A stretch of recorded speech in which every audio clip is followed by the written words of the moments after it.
दीपक दादांनी सांगितलेली ओंकार साधनेबद्दलची मुलाखत याचं वाचन आणि विवेचन सुरू होतं. तर त्याच्यामध्ये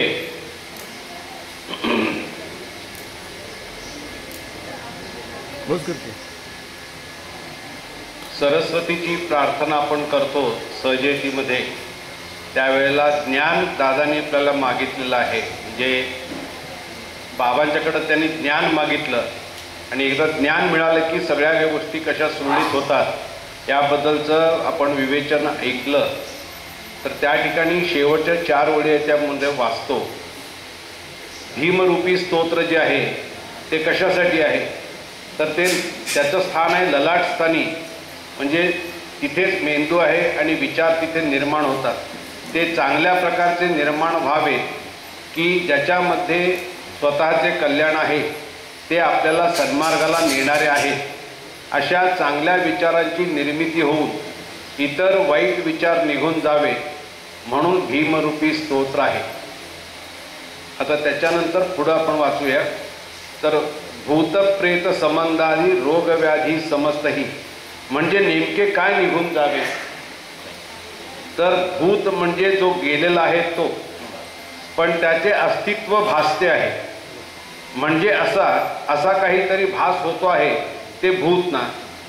तसेच एखादी घटना घडून गेली 8-10 वर्षापूर्वी, त्याचा विचार करून असे व्हायला नको होते, तसे झाले असते तर बरे झाले असते, त्यासाठी एवढी महत्प्रयासाने साधनेतून निर्माण केलेली शक्ती खर्च करायला नको. म्हणजे उगीच निगेटिव्ह विचार करायचे नाहीत, ऑलवेज थिंक पॉझिटिव्ह.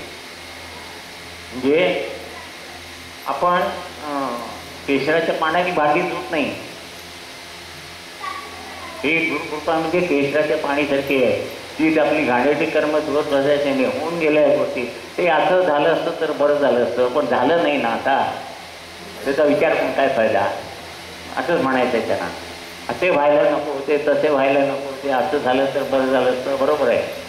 त्यासाठी महत्प्रयासाने साधनेतून निर्माण केलेली शक्ती खर्च करायला नको. म्हणजे केशराने भांडी घासायला नको. दुसरे म्हणजे त्या वेळेला कोण काय बोलले इत्यादी आठवण करायचे काय, जाऊ दे, झाले गेले गंगेला मिळाले. आपलं काय माहिती का, आपण वर्तमान काळात कधी जगतच नाही. लंबक असतं की नाही घराचा, काल काय झालं उद्या काय होणार, काल काय झालं उद्या काय होणार, आज काय आहे बघतच नाही कोणी. काल झालेलं होऊन गेलं, उद्या काय होणार माहिती नाही, म्हणून आजचा दिवस का खराब करायचा. म्हणून आजचा दिवस जर व्यवस्थित पार केला तर तो उद्याला काल होणार आहे. म्हणजे चांगला केला आहे, चांगलंच झालं, चांगलं असेल झालं. उद्या येणार आज तुम्ही चांगलं करणार आहात, म्हणजे भूत आणि भविष्य घडलं का नाही, समज आहे ना, बरोबर की नाही. उगीच आज सगळं चाललेलं व्यवस्थित, काल त्यांनी उगीच मला असं म्हणायला नको होतं, म्हणून झालं सगळं तू गेला सगळं. उद्या काय होणार, उद्या तुम्ही राहणार याची त्याकडे तरी आहे का. धर्मराज बसले होते, तो भीम आला, काहीतरी काम सांगितलं नाही, कोणतरी हे आला विचारायला. ते म्हणलं आता माझी जेवायची वेळ झाली आहे, त्याला उद्याला यायला सांग. मग भीम होता तिथं, भीमाने घंटा मारली. ते म्हणलं आता कोण आले रे, ते म्हणलं मी चालू. काय मध्ये तुम्ही त्याला उद्या यायला सांगितलं, मी उद्यापर्यंत शास्त्राची आहे का तुमची. माझ्या मित्राचीच गोष्ट सांगतो तुम्हाला, सकाळपासून कसलं सिम्पटम नाही, दुखणं नाही, काही नाही, काही नाही, काही नाही. माझ्याच वयाचा संध्याकाळी बायको बरोबर फिरायला आला, आमच्या घराजवळ तिच्या मुलाचं घर आहे म्हणून. सगळं झाडं आणली 50 कुठे जर द्यायची होती म्हणून, आणि दोघं नवरा दोघं असे हातात घालून फिरून आता बाहेर पडले आणि त्या लठ्ठेपेट बसली. त्याने पण जा पंथा पुढच्याला तो पडला, तो मेला. मला सांगितलं तर मला 6 महिने सुधारलं नाही. म्हणजे पुढच्या क्षणाची शाश्वती आहे का. मग काय बोलतो आपण, म्हणून म्हणाले काय उद्या काय व्हायचं ते होऊ दे, आज का तुम्ही घाण करू शकता आजचा दिवस. म्हणून ऑलवेज थिंक अबाउट प्रेझेंट आहे. कालचं झालेलं होऊन गेलं, उद्या काय होणार बघूया. आजचा दिवस कशाला खराब करायचा. आजचा दिवस चांगला गेला की तो चांगला म्हणून विश्वास जमा झाला, उद्याचं येणारा तुम्ही चांगला करणार आहे, संपलं. आता आज व आजपासून पुढे हा. चांगल्याचे स्मरण करा, हा ज्याच्यातून चांगली शक्ती जास्त वाढेल, पॉझिटिव्ह. ज्यातून स्फुरण येईल. हा दादानी आपल्याला ज्या 4 चांगल्या गोष्टी सांगितल्या त्या ऐकून आपल्याला चैतन्य संचारले, स्फुरण आल्यासारखे झाले. अशा ह्या गोष्टींची आठवण करायची. त्या गोष्टींची आठवण नको ज्या आपल्याला रसातळाला नेणार आहे. त्यामुळे आपण आपली नुसती शक्ती व वेळ वाया घालवणार. म्हणून अशा भूतकाळातल्या घडून गेलेल्या गोष्टींचे चरबीत चरवण नको, पण आचरण चांगले पाहिजे. आता कोळसा घासेल तेवढं काय होईल? काळच नाही.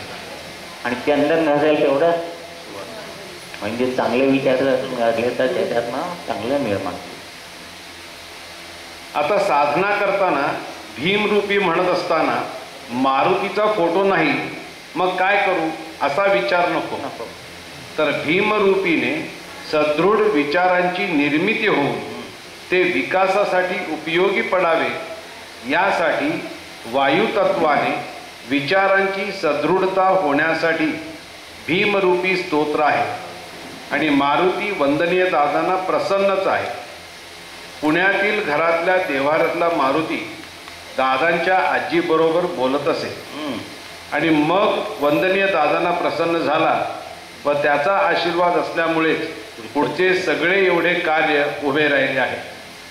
वंदनीय दादांनी सगळ्या देवदेवतांना प्रसन्न करून घेऊन आपल्या समोर ठेवले आहे, पण आपणच साधना करायला प्रसन्न नाही. देव प्रसन्नच आहे. तेव्हा आता भूत भीत इत्यादी इत्यादी हे सर्व जाऊ दे, ते नको. त्या गोष्टींची आपल्याला जरुरी नाही. तर या बुद्धीमध्ये चांगल्या गोष्टींची धारणा होऊ दे. आता पहा, देहाचा धर्म कसा आहे, तर जे त्याज्य आहे ते बाहेर टाकणे.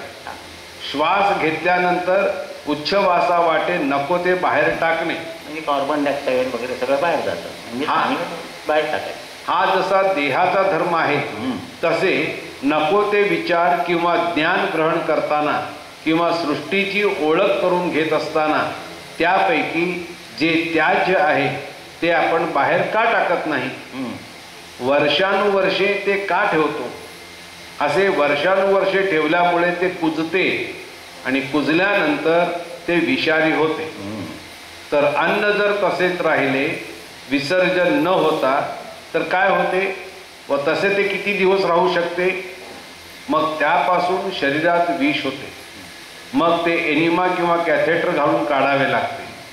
तसे इथे घडून गेलेल्या घटना किंवा गोष्टींची आवश्यकता नाही.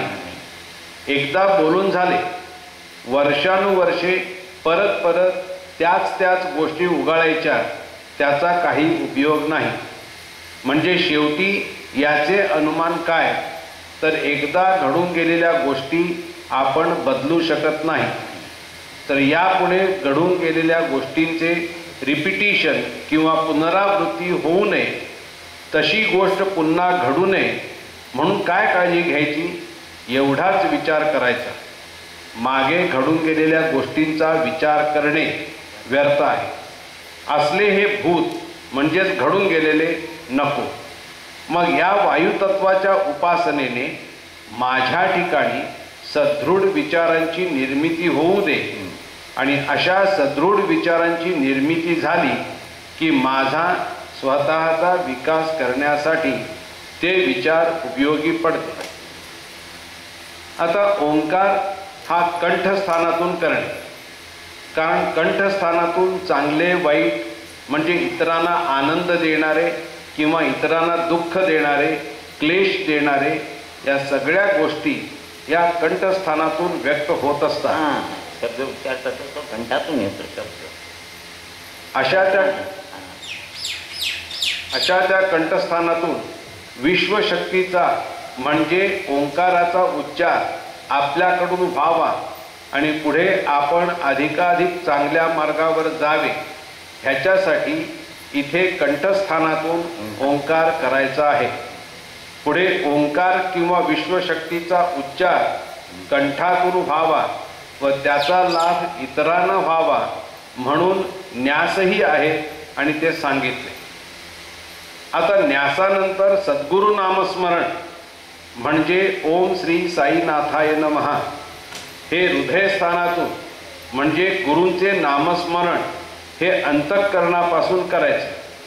त्या स्थानातून गुरुशक्ती जशी जशी धारण होईल आणि ती धारण झाल्यानंतर तिचा विनियोग कशा रीतीने करावायचा, श्री गुरूंना स्थान कुठे द्यायचे इत्यादी हे सगळे ह्या हृदयस्थानाशी संबंधित आहे. म्हणून तेथून सद्गुरु नामस्मरण करायचे आहे. त्यानंतर नाभिस्थान शक्तिपीठ प्रार्थना इथून भीमरूपी आणि सद्गुरु नामस्मरण, कंठातून ओंकार आणि सद्गुरु नामस्मरण हृदयस्थान. त्यानंतर नाभिस्थान, त्यातून महामंत्र म्हणजे सर्व मंगल मांगल्य म्हणणे. म्हणजे हे सगळे ह्या वरील पद्धतीने चारही कोशांचा विकास होऊन त्या ठिकाणी चांगले संस्कार होऊन मग इथून म्हणजे नाभिस्थानातून काय चिंतन करायचे तर सर्व मंगल मांगल्य म्हणजे सर्व ठिकाणी मंगल होऊ दे, किंवा गुरूंनी माझे आयुष्य जसे मंगलमय केले तसे इतरांचेही मंगलमय आनंदमय होऊ दे किंवा व्हावे. मला मिळाले तसे सर्वांना मिळू दे. या सर्वांबरोबर आपण आलोच. म्हणजे सगळ्यांसाठी प्रार्थना केल्यानंतर आपण काय वेगळे आहोत का त्याच्यात? सर्वांसाठी प्रार्थना करणे म्हणजे आपली व्याप्ती किती वाढली आता म्हणून सर्व मंगल मांगल. आता शेवटी अशा ह्या गुरुशक्तीचे आवाहन ज्याच्या सामर्थ्याने कृपेने झाले, सर्व सिद्धता झाली, त्यांचे स्मरण म्हणून तारक मंत्र तो सगळ्यात शेवटी आहे. ओंकार साधनेत ओंकार, न्यास, सद्गुरु नामस्मरण, महामंत्र व शेवटी तारक मंत्र असे सगळे 21, 25, 108, 21, 21 वेळा सर्व व्यवस्थित म्हणाव्याचे. वेळ नाही म्हणून फक्त नामस्मरण तेवढेच म्हणून चालायचे नाही. तसेच संपूर्ण ओंकार साधना झाली असेल तरच तारक मंत्र म्हणाव्याचा, नाहीतर म्हणायचा नाही. तारक मंत्र हा आध्यात्मिक उन्नतीसाठी आहे, ऐहिकासाठी नाही. कामकाजात तारक मंत्र निराकरण वापरायचा नाही. वंदनीय दादांची अशी इच्छा होती की प्रत्येकाने आपली पारमार्थिक उन्नती करून घ्यावी. तारक मंत्र म्हणजे ज्या सर्व विभूतींचे अस्तित्व दादांच्या ठिकाणी आहे त्या दादांचे स्मरण म्हणजे त्यात सर्व अंतर्भूत आहे.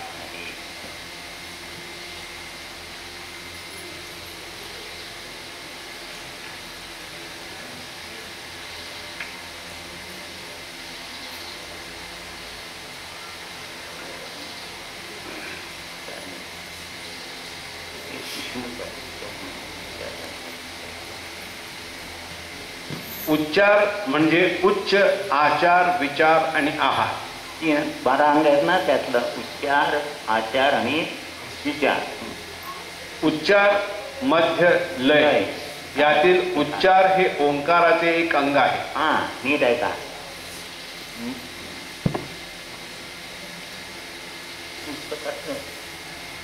उच्चार, मध्य, लय यातील उच्चार हे ओंकाराचे एक अंग आहे. मध्य मनुष्य जे दुःख सांगतो ते देवापर्यंत पोहोचवणारा मध्यस्थ. मध्यस्थ म्हणजे मीडियम तुम्ही सगळे. लय म्हणजे मला म्हणजे वंदनीय दादांना मध्यस्थ ठेवून देवाने जे दिले ते तुम्हा भक्तांपर्यंत पोहोचवले ते लय म्हणजे परफेक्शन. म्हणजे उच्चार, मध्य, लय.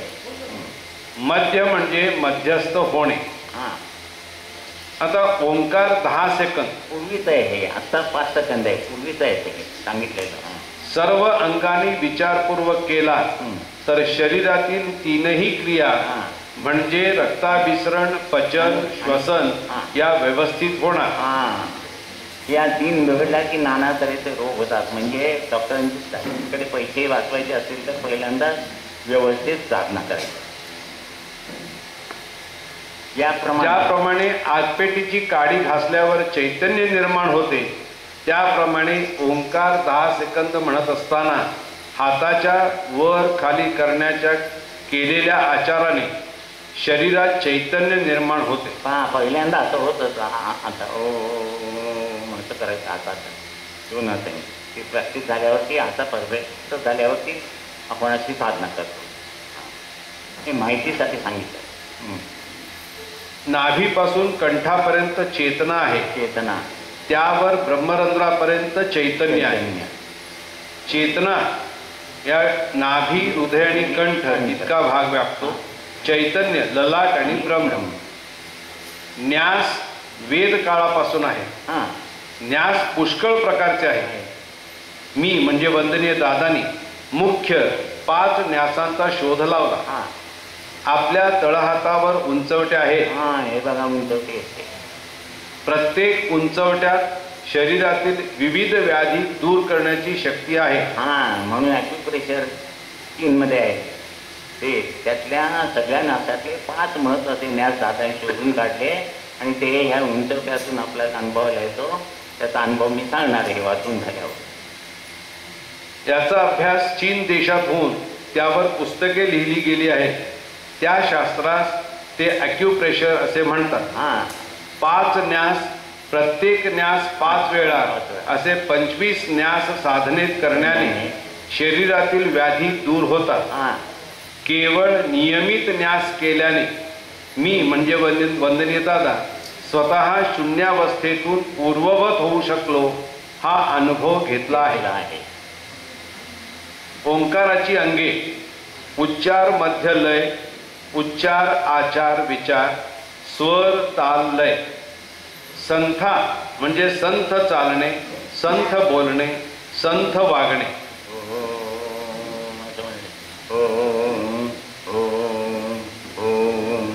हे असं नाही. संथ बरोबर 5 सेकंदात दिसून घ्या. पुण्यामध्ये हळू श्वास घ्यायचा किंवा ओम श्री साई नाथाय नमः म्हणायला लागल्यावरती हे दादा म्हणजे साप असा ठेवला पाहिजे. कुंडी बाजूला तसा आवाज फक्त. आणि लईत जर म्हटली साधना तर ते पेंग्या लागते. आणि आली तरच बरोबर झाली साधना. म्हणजे पेंगायचं नव्हे. तर काय होतं त्या आपल्या बाजूला ते आकाशतत्व इतक्या पटीने तयार होतं. तसं पाण्यात इतकं पाण्यापर्यंत डोकलं की आपण आपोआप असे व्हायला लागतो. तसं साधना करताना लक्ष देऊन सर्वांनी साधना केली तर आपल्या बाजूचं आकाशतत्व एवढं वाढतं. कारण पृथ्वी 1 पट, त्याच्या 3 पट पाणी, त्याच्या 11 पट तेज, वायू 21 पट तेज आणि 108 पट आकाशतत्व. आणि त्या आकाशतत्वाची कमतरता पडते. म्हणूनच आपण सकाळी किंवा संध्याकाळी साधना करतो आणि ते तत्व धारण करतो आकाशतत्व. समजलं? म्हणून संता म्हणजे संत व्यवस्थित. भीमरूपी महारुद्रा वचन मान मारुती हे संत नव्हे. भीमरूपी महारुद्रा वचन मान मारुती हे कसं वाटतं? हे बरं वाटतं का? ते बरं वाटतं. म्हणून फ्लॅट म्हणायचं नाही. संथा म्हणजे संथ चालणे, संथ बोलणे, संथ वागणे. म्हणूनच बोले तेसा चाले त्याची वंदावी पावले. कर्तव्य बुद्धीने दिवस पार पाडायचा अशी शिकवण वडिलांनी मला म्हणजे वंदनीय दादांना दिली. आजचा दिवस हा शेवटचा आहे अशी भावना ठेवून कर्तव्ये पार पाडली पाहिजे. आपण तर आपल्याला वाटतं सगळं साम्राज्य आपलंच आहे आणि आपण मरणारच नाही. श्मशानात गेले की म्हणायचं उमेला मी हा जगणार आहे अजून. उद्या काय होईल याची शाश्वती नाही तरी आपण असं जगत असतो. म्हणून दादांनी की आजचा शेवटचा दिवस हा समजायचं आणि त्यावेळेला आपल्याला कर्तव्याची जाणीव होईल. इतरांना आपल्यापासून सुख मिळाले नाही तरी त्यांना आपल्यापासून दुःख होणार नाही असे वागा. आज जगात माणुसकी राहिलेली नाही. उच्चार, आचार, विचार हा ओंकार साधनेचा पाया आहे. मनुष्य याचा अर्थ मन आहे तो मानव. एक काळ असा होता की त्यावेळी प्राणी मात्र जीव जगणार नाही अशी परिस्थिती होती. त्यावेळी देवाने हळूहळू ते निर्माण करून नंतर पहिला मानव मनु निर्माण केला. मनूचे वंशज आपण आहोत. नराचा नारायण होण्यासाठी मानवाला जन्म दिला, परंतु मानवाने मनूला वर पाठवून दिला. वरून मानव दिसतो, पण कृती मात्र दानवाची. आकृती देवासारखी आहे, पण कृती बाद आहे दानवासारखी. पूर्वी तुम्ही भक्तभाविक प्रश्न सोडवण्यासाठी आला, नीट आहे का? परंतु आता तुम्हाला दुसऱ्यांचे प्रश्न सोडवायचे असल्यास तुमच्या स्थित्यंतर होणे आवश्यक आहे. हे स्थित्यंतर विमोचन व दीक्षा यामुळे तुमच्यात केले आहे. दीक्षा विमोचनाचा छाप तुमच्यावर मारला आहे. कमीत कमी 10 माणसाची सेवा केल्याशिवाय तुम्हाला मरण मिळणार नाही. लक्षात ठेवा.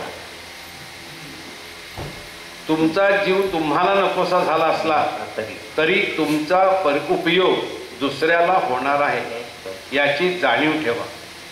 सर्व विमोचन व दीक्षा देऊन देह साफ करून ठेवला आहे. या देहात आता बीज घालावयाचे आहे. मला म्हणजे वंदनीय दादांना कृपाशीर्वादाचे जे बीज प्राप्त झाले आहे ते तुमच्यात घालावयाचे आहे. जन्माला येतेवेळी 5 कोश घेऊन येतो, त्यापैकी फक्त 2 कोश वापरतो, अन्नमय आणि प्राणमय. खायचं आणि भटकायचं नुसतं आराम. खाना पिना ते सोना विचार ना कोई. मग पुढचा विज्ञान म्हणजे आनंद. विज्ञानमय, मनोमय, विज्ञानमय आणि आनंद. की मी कोण आहे, मी कुठून आलो आणि मला कुठे जायचं, हा विषय मी गीतेत सुद्धा हेच सांगितलं आहे. मी कोण, मी कुठून आलो आणि मला कुठे जायचं आहे. आता तुम्ही सेमिनारला इथून आल्यावर सरळ घरी जाता ना, का कुठे जाता, का इथंच मुक्काम करता? नाही म्हणता. मग आता तिथून वर्ण आला आहे तिथं तिकडे जातच नाही, तिथंच मुक्काम करता. पिशाची योनी म्हणून. कळलं का? म्हणून हे 3 कोश जोपर्यंत जागृत होत नाहीत, मनोमय, विज्ञानमय, आनंद आहे. मी कोण, मी कुठून आलो, देवाकडून आलो, मला देवाकडे जायचं आहे. आता आंब्याचं झाड लावल्यावर तुम्हाला आंब्याचा एक आंबा खाल्ला समजा हापूस, ते पोय लावल्यावर हापूसच आंबा येतो ना, त्याला पेरू किंवा जांभळं येत नाही. मग त्या परमात्म्याकडून हे सगळे लागलेली फळं माणसासारखी आहेत का दानवासारखी आहेत? जोरात सांगा. म्हणजे काय झालं? हायब्रिड. पण त्याला पुन्हा ओरिजिनली तेच ब्रीड करण्यासाठी म्हणून दादा आले आणि मग 3 विमोचन आणि 5 शिक्क्यांनी ओरिजिनल मनुष्यता आकृती देवासारखी. पहिला जो मनुष्य होता तो देवासारखा, दोन्ही थांब. पण नंतर जन्माला आल्या कृती वाईट वर्तन करतो, अधोवर्तील त्यानं आणि दानव झाला. जन्माला येतेवेळी 5 कोश घेऊन येतो, त्यापैकी फक्त 2 कोश वापरतो, अन्नमय आणि प्राणमय. त्यामुळे पुनरपी जननम पुनरपी मरणम अशी अवस्था होते. 3 कोश वापर न केल्यामुळे भीक मागणे येते. म्हणून देव सांगतो 5ही कोशांचा वापर कर. म्हणून मूकम करोती वाचार. 5 कोश जागृत करून सज्ञानी हो, दुसऱ्याला सज्ञानी कर. गुरुनी तुम्हाला 1.25 केले, तुम्ही आणले किती? 4 आणे. गुरुनी दिला 1 रुपया, तुम्ही जाताना घेऊन जाता 1.25 रुपया. परत जन्म घेतल्यावर त्यातील 4 आणे जन्म घेण्यासाठी व 1 रुपया दुसऱ्याचे दुःख दूर करण्यासाठी वापरायचा. आपल्याला देवाकडून काही घ्यायचे नाही, तर जगाला द्यायचे आहे. संथा पद्धतीने यथोचित साधना केली म्हणजे उच्चार, आचार, विचार या अंगाने तर शून्यावस्था प्राप्त होईल. आपल्यासाठी न जगता दुसऱ्यासाठी जगण्याची तळमळ निर्माण होईल. स्पर्श, रूप, रस, गंध ही 4 प्रमुख तन्मात्रे देवासारखे वागावे म्हणून जन्माला घातले. भवितव्यात आपला उपयोग होणार आहे याची जाणीव ठेवून साधना करा. म्हणून कोणी कमी नाही आहे, पण तुमचा समज एका समज आहे. तुमची गोष्ट वेगळी बा, माझी गोष्ट वेगळी काय आणि तुमची काय, असं कसं काय? सगळ्यांचं सारखंच आहे, पण कळलंच नाही आहे. एका झाडाला 1000 आंबे लागले, त्या 1000 आंब्याचे आकार कमी जास्त असतील, पण चव एकच असते ना. म्हणजे सर्वांचे आत्मतत्व तेच आहे. तुम्ही जे साधना केली तर एकाच जे होईल तेच सर्वांचं होईल. मला सांगितल्यासारखं एक शीत झालं की बाकीचं सगळं शिस्त होणार, म्हणून तुम्ही तर केलं पाहिजे. म्हणून 10 सेकंद स्केल आहे. हा स्केल बरोबर सांभाळला तर उच्चार आचार विचार बरोबर होतील. तुमच्या माध्यमाचा दुसऱ्यांना उपयोग व्हावा म्हणून तुम्हाला तयार केले आहे. हां, आता ध्वनी लहरी नाद व निनाद, हा निनाद तयार झाला पाहिजे. निनाद म्हणजे एको. बाबांना रुटीन नको होते, त्यांना रूट पाहिजे. मूळ रुटीन म्हणजे ते करत आहे नुसतं. घाण्याला बैल जमले असं त्याचं लक्ष नसतं. इथे पेंड किती काढली, तेल किती काढली, काही नाही. मग ते म्हणलं अरे कंटाळा आला का मला, तुझं फिरणं बघून तुला सोडला. तर तो बैल पुढे थोडा गेला म्हणे, तू पुन्हा तिथं फिरायला लागला. म्हणजे आपल्यालाच म्हटलंय दादाने सोडा, म्हटलं तरी सोडायचं. ते गणपती करत राहायचं नुसतं. कशा करता करतो, का करतो, काही माहीत नाही. तर शक्तीपीठ मानवता युगासाठी कार्य करेल.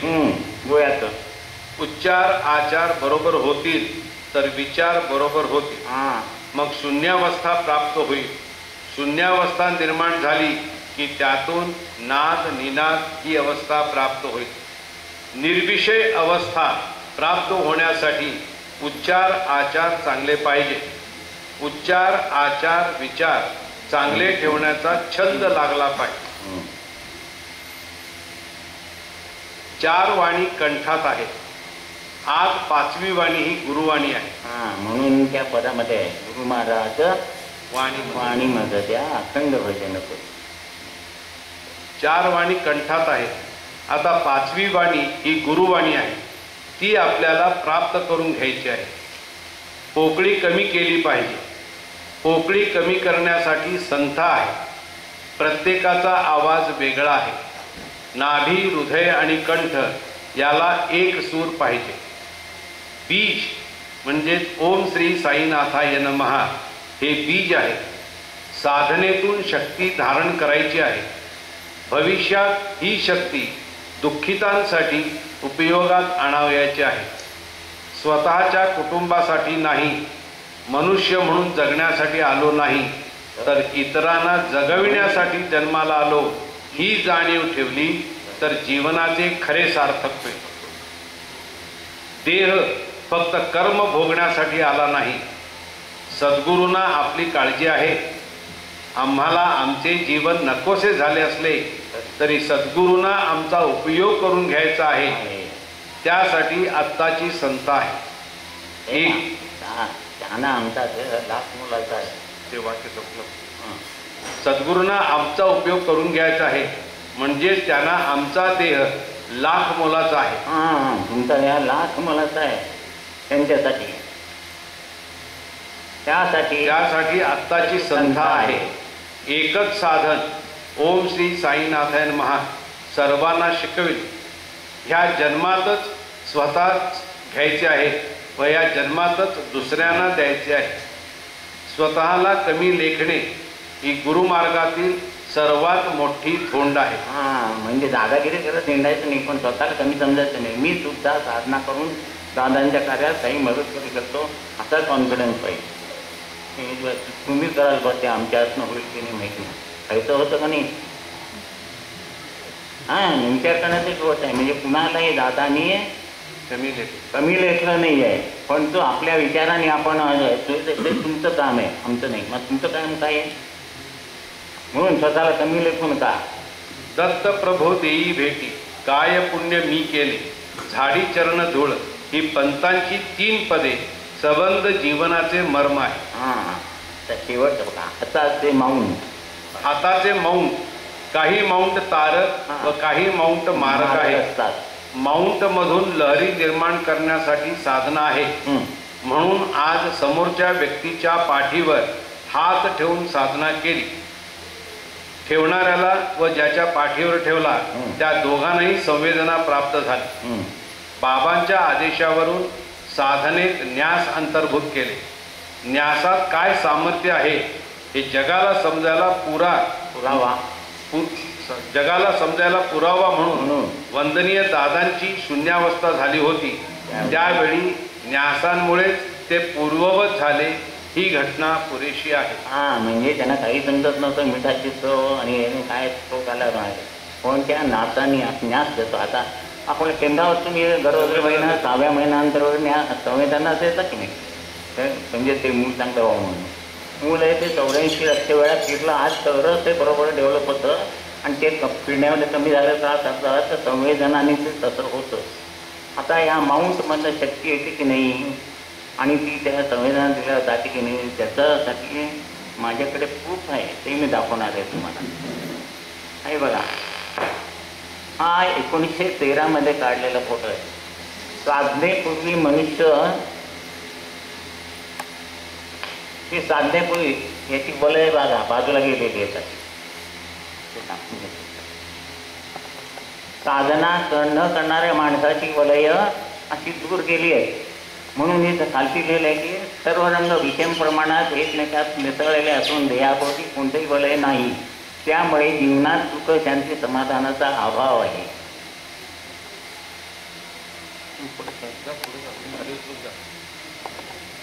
दिसतंय का सर्वांना? बरोबर आहे, ते मागच्या लोकांना दिसतंय का तुम्हाला? का पुढे येऊ दे, पुढे येऊ दे, पुढे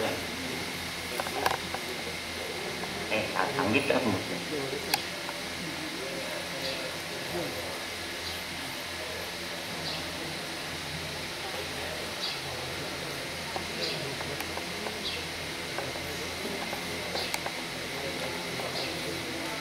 आलं शेवटपर्यंत दिसलं. तिकडे तिकडे अजून पुढे जा, पुढे जा अजून.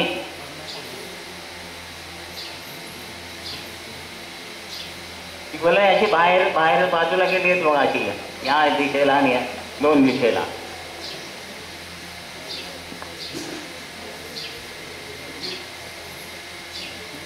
बाबा नेहमी सांगायचे पुढचं जग असं आहे, पाप दाखवण्याचं असं कर. काय कळलं म्हणजे काय? प्रूफ दाखवा, प्रूफ आहे. जो मनुष्य काही करत नाही त्याचं म्हणजे असं जीवन विस्कळीत झाले असतात.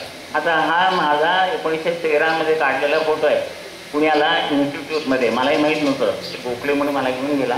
ही वलय कशी येतो का माझी होतीने गोल आहे ही पण, आणि हे मूलाधार चक्र म्हणून हे दोन्ही दाखवतात, दोन्ही दाखव. पॉझिटिव्ह एनर्जी ग्रीन जर दिसतंय ते साधनेने 1913 काढलेला फोटो आहे. कुठे जातात तिथपर्यंत.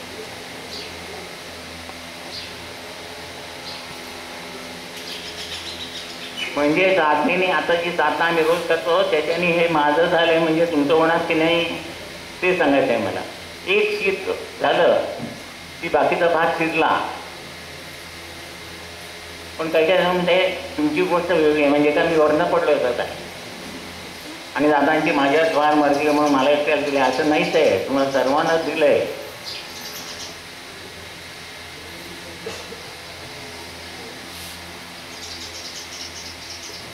आता या तळ हाताचं वर्ण मलाही माहिती नव्हतं.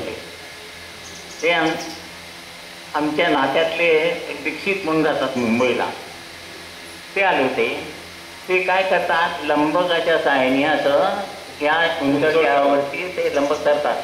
पॉझिटिव्ह असेल तर असं फिरतं, क्लॉकवाईज फिरतं. हां, निगेटिव्ह असेल तर असं फिरतं. तुमच्या प्रत्येक याच्यावर ते लावतात.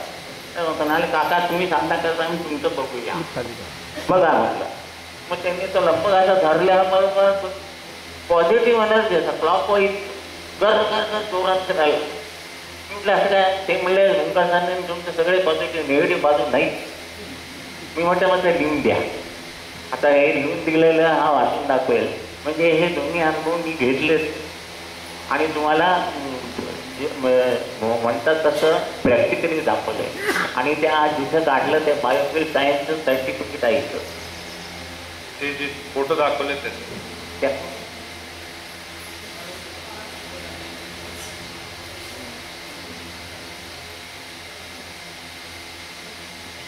माझं कधी डोकं हॅलो डोकंच नाही, मला मूड लागते काय तर मूड नाही. सेल सेल सेल सेल सेल बोल.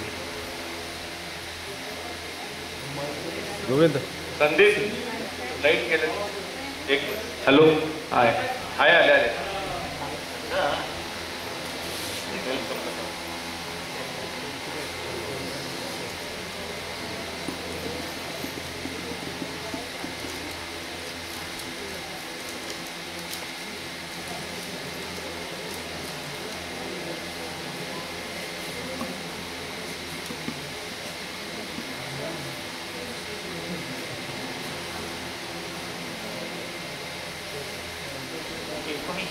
मध्ये काढलेले फोटो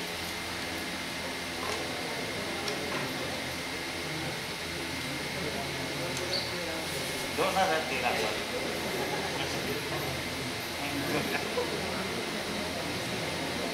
हॅलो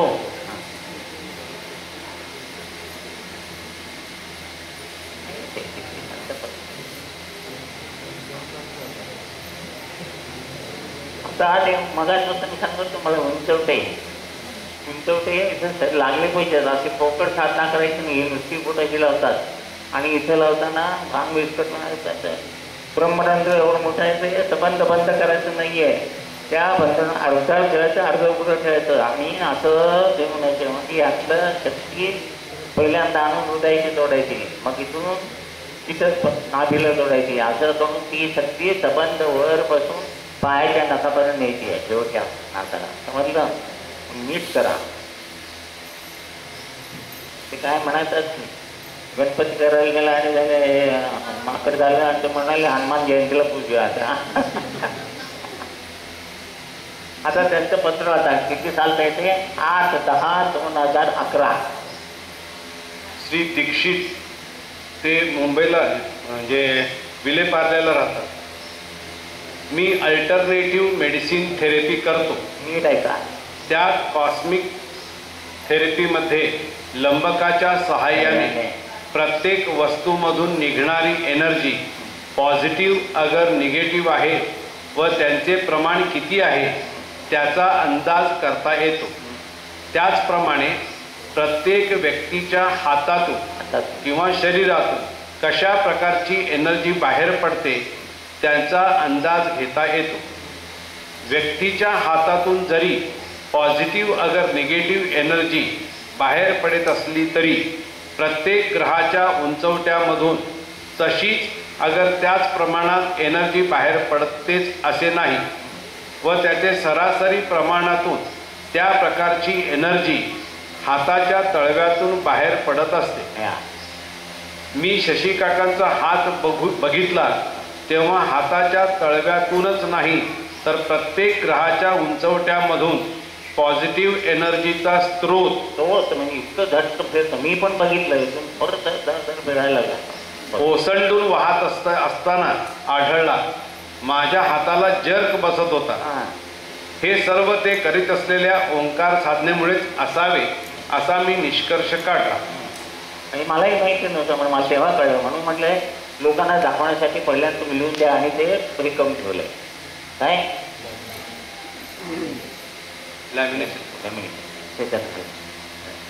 आता ह्या संदर्भामध्ये शशी काकांचं ते दीक्षिताने लंबक ठेवून तो फिरून बघितला आणि ही गोष्ट मला नंतर कळली. ते अजून दीक्षित विजापुरामध्ये होते. तर त्यावेळेला मी संदीप जोशी अनिरुद्ध जोशी आम्ही सगळे तिथं त्यांच्याशी बोलत बसलेले असताना तर म्हटले की असं त्यांचं पॉझिटिव्ह आलं म्हणजे सगळे जर्स एवढे बसत होते की मला लंबक थांबवावा लागला. एवढे मला त्याच्यावरती व्हायब्रेशन जाणवत होते. तर म्हणाले तुम्ही पण रोज सगळे साधना करताना सगळ्यांचं बघूया म्हणून त्यांनी आमचा पण हात आम्ही त्यांच्यासमोर दिला. तर त्यांनी सगळ्यांचं असं ते लंबक ठेवून बघितलं. तर तेव्हा मला त्यांनी सांगितलं की तुझे बरेचसे पॉईंट म्हणजे 75% जास्ती पॉझिटिव्ह एनर्जी आहे पण अजूनही एक म्हणजे ते काय सांगायचे त्यांच्या थेरपीमधून कोणाला कुठले त्रास असेल शारीरिक किंवा असे काही झाले असेल तर ते कमी करण्यासाठी काहीतरी त्यांना ते औषध द्यायचे किंवा एखादा रंग तुमच्या शरीरामध्ये कमी आहे तर तो बदल म्हणून सांगायचे. तसं त्यांनी मला सांगितलं की केशरी रंग कमी आहे तर ते केशरी रंगाचा दोरा बांधला तरीसुद्धा चालेल. म्हणता मी तेव्हा केशरी दोरा त्यांच्या घरातनं घेतला आणि बांधून बघून नंतर मग फिरवलं तेव्हा 100% दिसलं. म्हणजे ही जी थेरपी आहे ती 100% बरोबर आहे. पण त्याच्यातून ते त्यांचं जे सायन्स होतं ते कार्य वेगळं, पण दादांनी आपल्याला साधनेतून तयार करून दिलेलं, सरळ दिलेलं आहे. सगळे म्हणजे रंग त्याच्यात होऊन कमी असलेले बॅलन्सिंग होतं, म्हणून मी काही करायचं होतं.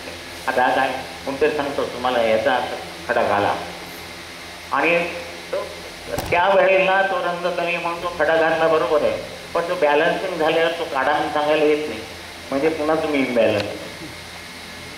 म्हणून ते काय करायचं नाही, साधा केले जो कलर कमी झालाय तो आपाप जे काय कमी झालंय ज्याच्यात जे काय कमी जास्त झालं ते सगळं बॅलन्सिंग करायचं काम ओंकार साधना करते. म्हणून त्याला संजीवनी म्हणते. संजीवनी म्हणतं म्हणजे ओंकार साधना. माझ्या हातात कुठली अंगठी नाही आहे, गळ्यात चेन नाही आहे.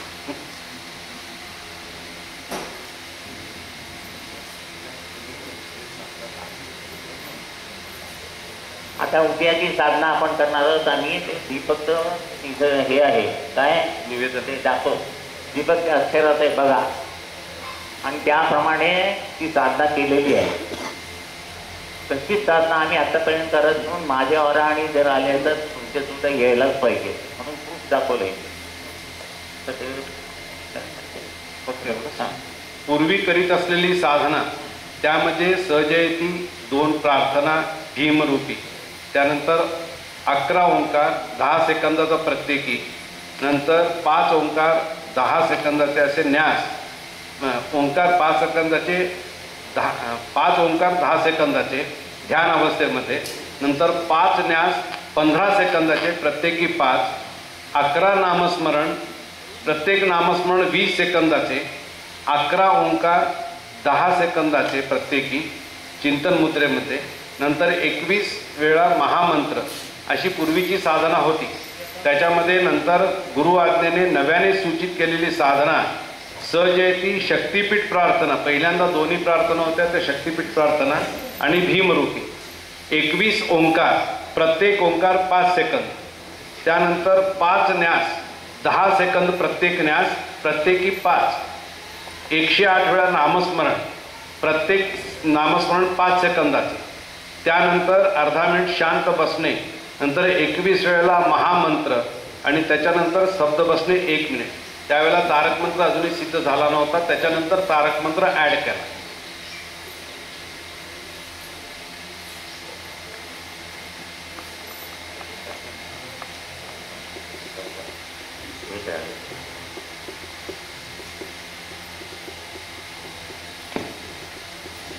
आता आरती साधना दादाने 3 प्रमुख साधना दिली. ओंकार साधना आहे, आरती साधना आहे आणि मुलाखत साधना. आता ओंकार साधनेबद्दल सांगून झालं, प्रतिमांबद्दल सांगून झालं, कार्याबद्दल सांगून झालं. आता आरती साधनेबद्दल आहे ते ऐका. पहिल्यांदा आरतीचा अर्थ काय काय असेल ते सांगा, बोला माझे. हां, आरती म्हणजे काय? अर्थपणे घातलेली साथ. अर्थता कशाबद्दल अर्थ असायला पाहिजे म्हणजे काय? हाक मारता का पण? मी ना मी जनरल विचारतो. दादा सांगितलं मग असे कळते आरतीचा काय दिलं देवाने काय दिलं नाही आहे. हे 2 डोळे मागायला गेलो नव्हतो, आपण 2 मागायला गेलो नव्हतो, हात मागायला गेलो नव्हतो. पण हा जन्माला आल्यावर आम्ही आंबा तयार केला, तो खाण्यासाठी ह्याला तोंड लागेल, काहीतरी करत असेल तर हात लागतील. हे सबंध देहिक माध्यम दिलं आहे. आपण कोणाकडे 1000-2000 दिल्यामध्ये फार मेहरबान झाली म्हणाली, मग हे देवाने काय गैरमेहरबानी केली का कळत नाही. तर ती आरती म्हणत असताना देव आहे तर मला तू न मागता दिलं, त्याच्याबद्दल अर्थता म्हणून डोळ्यात पाणी आलं पाहिजे. अर्थता म्हणजे आरती, पहिली पूजा म्हणजे पूज्य भाव, मग आरती नंतर काय हे पूजानंतर आरती आणि मग प्रसाद. तर आरती म्हणत असताना मागे बसलेल्या लोकांना असं म्हणजे हे वाटलं पाहिजे. तर ते आता वाचूया आपण. आता कार्याच्या दृष्टीने महत्त्वाचा मुख्य प्रकरण विचारात घ्यायचा तो म्हणजे मुंबई, पुणे, गोवा, कराड इत्यादी ह्या ठिकाणी जी कार्यकेंद्रे स्थापन केली, हा माझा वेडा छंद म्हणून केली आहेत का? असं दादा विचारतात. त्यात तुम्हा भक्त भाविकांचा उद्धार व्हावा अशी काही योजना आहे. कारण मुंबई व गोवा इथे तर महिना 450 रुपये भाडे भरावे लागत आहे व हे समितीचे कार्य चालू आहे. त्याऐवजी मला एखाद्या हॉटेलात उतरून व एका ठराविक दिवशी लोकांना कळवून त्यांच्या अडीअडचणी निवारण करण्याचे कार्य करता आले असते. मग हा एवढा भाडे खर्च करून कार्यकेंद्र स्थापन करण्याचा खटाटोप कशासाठी करावायचा? तर भगवत भक्ती करीत असताना कृपा प्राप्ती व्हावी म्हणून आपण काय काय साधनांचा अंगीकार करतो. पूजा अर्चा, जपजाप्य, होम हवन, व्रतवैकल्ये, उपास तपास इत्यादी इत्यादी. तर यात सर्वात श्रेष्ठ साधन काय? सर्वात श्रेष्ठ साधन म्हणजे भजन आहे. भजन किंवा कीर्तन म्हणजे ध्यान. पंतांनी त्यांच्या चरित्रात असे सांगितले आहे की भजन आणि भोजन हे एक मोक्षाचे साधन आहे. भजन की भोजन मन की बरवे सायुज्याते व्यसनंग भजन करूया त्याच वाक्य आहे. भजन की भोजन म्हणजे आपल्याला दिवसातून 2 वेळा व्यवस्थित जेवल्यानंतर समाधान होते व ढेकर येतो. परंतु त्याऐवजी जर सकाळपासून संध्याकाळपर्यंत अनियमित खात गेले तर म्हणजेच घोड्याच्या तोबऱ्याप्रमाणे तर समाधानाचा ढेकर येत नाही. म्हणून भजनाला भोजन असे सांगितले आहे. त्या भजनामध्ये सुद्धा एक पद्धत आहे. ती काय? तर भजन किंवा आरती हे सामुदायिक करावयाचे. त्यामुळे काय होते, पण त्याचा अर्थ तुम्हाला समजत नाही. म्हणून तुम्ही कार्यकेंद्रावर आरतीला न येता आम्ही आरती घरीच करतो असे सांगता मला. म्हणजे तुम्हाला मला असे सांगायचे असते की तुमच्या कार्यकेंद्रावरच्या सारखीच आरती आम्ही घरी करतो, पण तुमचा देव प्रश्न सोडवतो व आमचा देव प्रश्न सोडवत नाही, एवढाच फरक आहे. परंतु तुम्ही आरती घरी करणे व आठवड्यातून 2-3 वेळा कार्यकेंद्रावर येणे व आरतीला बसणे यात काय फरक आहे? तुम्ही घरी पदे म्हणता तीच इथे कार्यकेंद्रावर म्हणतात. पण यात 2 महत्त्वाच्या गोष्टी असतात. आपण आपल्या घरी जी आरती करतो तर आरती म्हणजे आर्त किंवा आर्तता. घरी तुम्हाला देवाला प्रसन्न करून घेण्याची आर्तता नसते. त्यामुळे घरी आरती सुखी होते आणि कार्यकेंद्रावर जे नियुक्त सेवक आहेत तेही आरती करतात, पण त्या आरतीमध्ये आर्तता असते. म्हणून फरक काय झाला? म्हणजे ज्या गोष्टीची उणीव घरच्या आरतीत आहे ती उणीव कार्यकेंद्रावरील सेवक या माध्यमाद्वारे भरून निघत असल्यामुळे तो जो आरती हा विषय हा ज्यावेळी आपल्याला साकार करावयाचा त्यावेळेला त्या पदामध्ये ओलावा आहे व त्या तुमच्या घरच्या पदात कोरडा वारा आहे. म्हणजे कसं आता आला या बसा मूळ पाहिजे काय तुला आला केव्हा आला कधी जाणार समजतं की नाही? हा फरक तसं फिरायला पाहिजे. काम झालं बाबा आहे मग व्यवस्थित मग करायची आरती. काम नाही झालं की आरती साई बाबा अजून काम झालं नाही. दत्तादयाची जागा नेहमी सांगायचं दत्ता दया करी दया करी. अजून तेव्हा करते दयाचं आमचं चालूच नाही. तर कार्यकेंद्रावरील आरतीप्रमाणे आर्तता आपल्याला घरी निर्माण करता येईल का? नाही. कारण घरी आपल्या प्रश्नांना घाई झालेली असते. हे होईल का नाही, ते होईल का नाही, इत्यादी इत्यादी. दुसरी महत्त्वाची बाजू अशी